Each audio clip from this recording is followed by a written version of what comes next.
guys, welcome back to our channel. So today we have a very special video. We don't normally review anything related to technology, but since Utsav was here and he recently bought an iPhone 12 Pro, we are comparing previous two generations of iPhone. So I have an iPhone 10X. Shivangi bought an iPhone 11 last year, and now Utsav this year bought an iPhone 12 Pro, right? So we're just trying to have a quick review so that anyone who is planning on buying an iPhone 12 can make a wise decision whether it's worth it or not. It is very interesting to see that how iPhone is going back to some previous generations and trying to make a hybrid of various generations, right? And we're gonna show you how. So first of all, we're gonna have a look at an iPhone 10X. So there was an iPhone 10, then they stopped iPhone 10 and launched an iPhone XS just to make sure that people are buying XS. I don't really see a lot of difference between the screens. So this is the iPhone 10 was the first one wherein they start from edge to edge display, right? Yes. So they just had a notch on top, but it's an edge to edge display. Yeah, so this is edge to edge display, full screen. Again, I've been using this for last 2 years. The phone is pretty fast, and if I open the camera, very responsive. So it's very quick, still very responsive. I've been using it, my memory is almost full, but if I open the apps, let's open Walmart, since it is very close to our hearts now. By the way, Utsav works with Walmart, so if I try and maneuver between a lot of screens, it's pretty fast, as you can see, right? First time they came with two lenses. Yes, they came with two lenses in 10. It used to be horizontal, so vertical was the 10X series and above. Okay, then we quickly jump on to, and this was for how much? 999? I mean, yeah, it's almost around $1,000. So again, this is iPhone 11. So let me just open it for you guys. So this is iPhone 11, right? This is not iPhone 11 Pro. 11 Pro was the first phone which came in with three lenses. Yeah. And you see, so there is no difference. If you look at the way with the side lines of the phone, right? So you see that the curves and everything is pretty much same. And it comes with a glass similar to iPhone 10. And the two lenses still say, but you see the lenses are much more bigger now. Same iPhone logo. It doesn't say iPhone though. They're original, hai na, Shivangi? Karan, please. It says iPhone. It doesn't say iPhone over here. So maybe that was one of the differences. We never noticed that though. The processor and everything, I don't want to get into all those details. Those are way more technical for us. But normally whenever iPhone comes up with an upgrade, they lift one processor up, right? Yeah, so it's like A11, the next generation is usually A12, A13, A14, and then the camera quality of iPhone, if you look at from a megapixel standpoint, it has not gone up. But if you look from an overall perspective of the picture quality, they always increase that picture quality. If I talk about how the phone maneuvers, it's really fast. And there's a 6 inches display with iPhone 11 and 6.1 inches to be precise.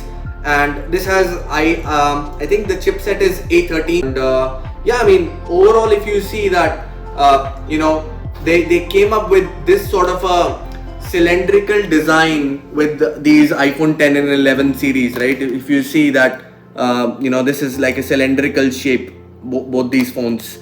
Talking about the latest and greatest, we have iPhone 12. I'm gonna show you, and then Utsav is gonna go through some of the technical details, whatever we know, because again, this is not a technical video, this is just a user review and feedback.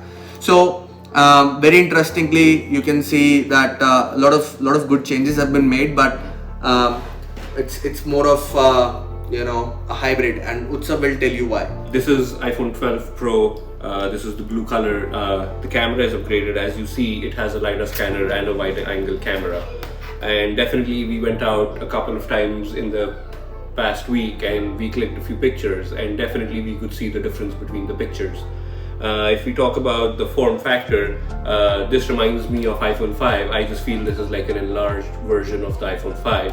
It definitely feels good. I mean, the grip is better because it's not curved.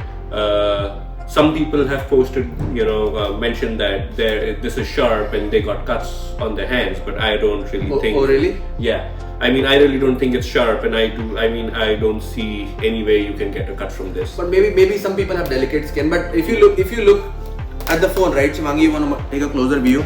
So you see that this is cylindrical, and this is like a rectangular shape. Yeah. So this is like the bar. Right. So this is, like I was saying, they kept the back just like 11 Pro, I would say, right? Almost like 11 Pro back, right? Yes. So iPhone 11 Pro is on the same lines particularly, and then if you look at from the sides, it obviously reminds us of iPhone 5. Definitely. And the one big change you would notice over here is there's this bar kind of a thing, which is basically the 5G antenna, and this phone supports 5G, and I am using T-Mobile 5G. I don't notice a lot of changes in the speed, but that's probably because of the network and not because of the phone. Right. But this is 5G compatible. And if we talk about the changes, definitely since I was using the 10, now I switched to 12 Pro, it definitely is faster and the camera is definitely better. Otherwise, if I talk about the screen, it's pretty much the same as, if you talk about 10 or 10. Is the size same? I think a little it's bigger, a little bigger. Yeah, it's a little bigger, but right. The shape is the same. So if I put the phone back in the cover, I really don't feel a difference between the 10 and the 12 in terms of the screen or how it works, because all of these phones are on the iOS. Right. So if you take a closer snapshot, you can clearly see that the phones, there is difference between the way the phone looks. You certainly get to see some sort of a premium, essence to a phone in this one, because obviously this is the latest and iPhone. So this is like a year old and a 2-year-old phone.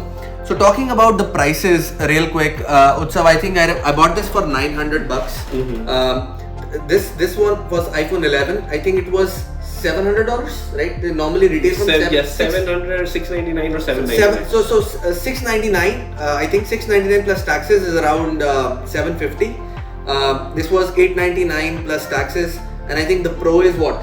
So this is $999 plus taxes. One thing which obviously a lot of users don't like, and including me, is Apple eliminated the wall brick that comes with the phone to charge the phone, because they are giving the USB Type-C cable with it, USB Type-C to the regular cable, and they eliminated the wall brick. Now for people like me who made the switch from 10 to 12 Pro, it's very odd. We definitely need to buy a wall brick, or we need to use our old charger, which is normal USB to the lightning connector.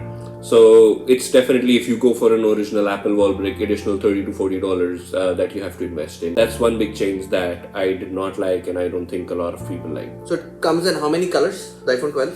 So the iPhone 12 comes in 4 colors. You have the gold, you have the silver, the space gray, and the blue. Right. So this is the blue. And what was the wait time when you bought the phone? So I ordered the phone when the pre-order started, so I had to wait for a week and a half, and then it got delivered. It directly shipped from China, delivered by UPS to my door. Alright, nice. So I think iPhone 12 and iPhone 11 has same megapixel, but the video quality and the picture quality has drastically improved. Definitely, they improved the night mode and they have additional sensors in it. Mm-hmm. So the megapixels are the same, but they have additional sensors, which has definitely improved the camera performance. Right. And what about the weight? Is the weight of an iPhone 11 Pro and it's pretty much the same, right? It's pretty much the same. I don't know, for some reason I feel this is slightly heavier. What about the memory? So there is iPhone 12 and then there is iPhone 12 Pro. So 12 starts with what memory? So iPhone 12, the minimum that you have to get is 64 GB, while in a 12 Pro, the minimum that you have to purchase is the 128 GB, and then it definitely goes upwards. But the minimum is 128 for an iPhone Pro, 12 Pro, and 64 GB for an iPhone 12. So guys, quickly showing you, just a back view. So again, this is iPhone 10XS, 11, and then this is iPhone 12. This is the latest generation by iPhone, iPhone 12 Pro. So guys, if you have an iPhone 11 or an iPhone 11 Pro, I don't think it's worth spending money from here to here, right? And if you have an iPhone 10XS or something, or 10X, I think it makes sense if you buy an iPhone 12. but overall there is not a lot of difference between 11 and 12. So it is from a user feedback, and this is not a technical review. As I said, it makes sense if you upgrade from an older version, which is iPhone 7, 8, 10, and upgrade to an iPhone 12. But if you have an iPhone 11 already, at least from my perspective, it's not making sense to upgrade from iPhone 11 to iPhone 12. So I hope that this video was somewhat useful to you guys to help you make a decision on which phone you want to buy. That was pretty much it from my side. Thanks guys, thanks for watching the video. See you guys in the next one. Bye.